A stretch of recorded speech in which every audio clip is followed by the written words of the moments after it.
I said, honestly, right now, like, I want to focus on my relationship with God. And he was like, oh, I got you. He dedicated himself to helping me grow in the Word of God and understanding the Word of God. One night, we're, talking, chatting. I had my glass of wine. You're thinking I'm looking cute. And he was like, I just want to let you know, a man like me would never want a woman like you.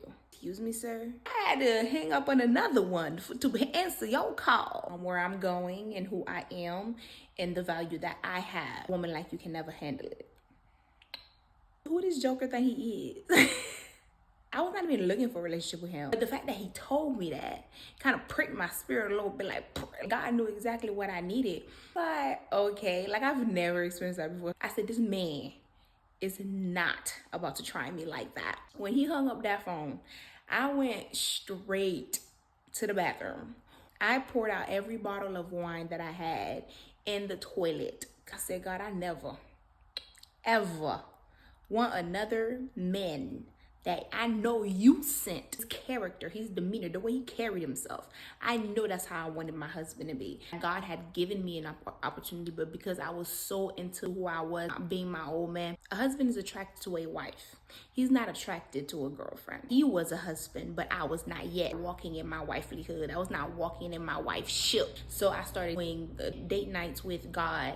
Like I would go to the park, study my Bible. I started going to the gym, getting myself right. Like I did a whole 360, not for him. He was still helping me with studies and stuff like that. And we were on the phone strictly for that. Like he would literally call me, we go over a study together, and then hung up. Days later, he texted me and hung up. Like that was the conversation. Strict about it. That man was strict. I was not stunting this dude no more. I was not.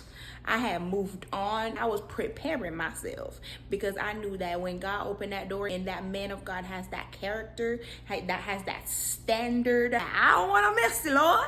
And in my preparation, I remember receiving a phone call from a friend. She was like, girl, let me tell you who I heard talking about you. You need them friends in your pockets, okay?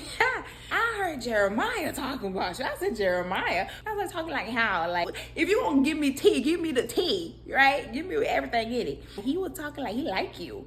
I said, girl, he probably like anybody else, but he don't like me. That same night, he would not call me on a regular. So he called me. I was like, why this man calling me? I answered the phone. We started talking. I'm waiting. I'm like, why is he calling me? No, I just want to take you out. Okay. I said, God, what are you doing? And he said, you've been preparing. So now, show me what you got. Skyrocketed from there. He did not accept me as I was.